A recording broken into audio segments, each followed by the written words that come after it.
Hey, it's Tom Dalton from the Emmy Award-winning PBS television program Under the Radar, Michigan.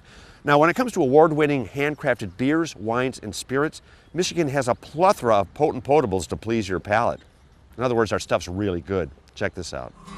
You know, for a lot of reasons, Lexington is quickly becoming one of Michigan's premier staycation destinations. And now that we've been here for a little while, I can totally see why. If you're looking for a great town to spend a weekend, a week, or even the rest of your life in, Lexington is the perfect place. It has that classic resort town atmosphere with everything from traditional businesses to some pretty funky cool places to check out. Oh yeah, and for you water lovers, it just happens to be on the beautiful shores of Lake Huron, only 30 miles north of Port Huron. Lexington actually has a special place in my heart because I spent a lot of my childhood vacationing in this area. So we headed up the road a piece and discovered a place I could totally enjoy. Now that I'm an adult, that is. Is this thing gonna bite me? I'm talking about the Blue Water Winery and Vineyard, a classic award-winning vineyard that's doing it right here in Michigan. You know, when you talk about Michigan wine, a lot of people think of this region up here, the pinky part, and that's fine because they make a lot of really good wine up there. But I think Mr. Thumb over here has a few things he wants to tell you about Michigan wine. Right, Mr. Thumb? That's right, Tom. That wasn't really my thumb. That was me. Chicago transplants Connie Curry and her husband Steve Beloff came to Lexington about 10 years ago and discovered both a community and a microclimate that loved what they were doing.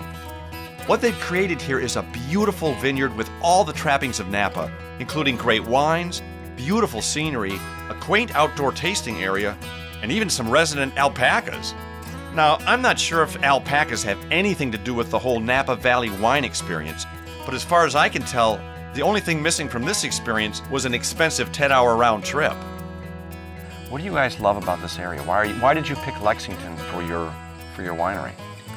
Initially, it was based on intuition, and we had done the numbers from agricultural as well as we thought economically we could make a go of what we're doing here. 7 years later, we've got 12,000 vines in the ground, and we've actually learned to love the community, and they've learned to love us. It's a great community. It's really diverse, and it's a lot of fun during the summertime. There's always festivals going on, and it's a great place to have a business. And apparently a great place to grow grapes. Who'd have thunk? Now, you grow European grapes here. That is correct, vinifera. Vinifera, thank you. Yes. Which a lot of people think, you know, in Michigan they just do the hybrid grapes, but I saw you were doing pinot noir. Yes. What are the other grapes you're doing? We have Cabernet Franc, we have Riesling, Chardonnay, Gewürztraminer, a couple of Austrian grapes. Now, how are they growing in this region? You need to be close to Lake Huron to grow these types of grapes that we have here. You go past 3 miles, it's not going to work. And not only is it working here, it's working pretty well. Now, you've won some serious awards for your wines, haven't you? We're doing all right so far this year, yeah. We've entered one of our dry red wines out in San Francisco in the San Francisco International Wine Competition. We got a bronze for that, and Finger Lakes International Wine Competition in New York, we've won 2 medals there, a silver and a bronze. So there you have it, all you Thumb area wine naysayers. The proof is in the pudding, or in this case, the grapes. Oh, who picks all these grapes for you guys? We are really fortunate. We have a great customer base, and they came last year and said we really want to be involved with the harvest. So last year we had 4 days of volunteer harvesters. We had a great time. We made them sign a waiver that they wouldn't run with scissors, and we gave them a big lunch and some wine at the end of the day, and everybody had a great time. Actually, that sounds like a blast. For somebody who's a wine fan like me, I would love the experience of going through a winery, through a vineyard, and actually picking. But do you ever get people, you know, putting some in their pockets and? That's messy. It's really in your pocket. Yeah, that probably wouldn't work. Sorry. I enjoyed some great wine and conversation with Connie and Steve at the Blue Water Winery.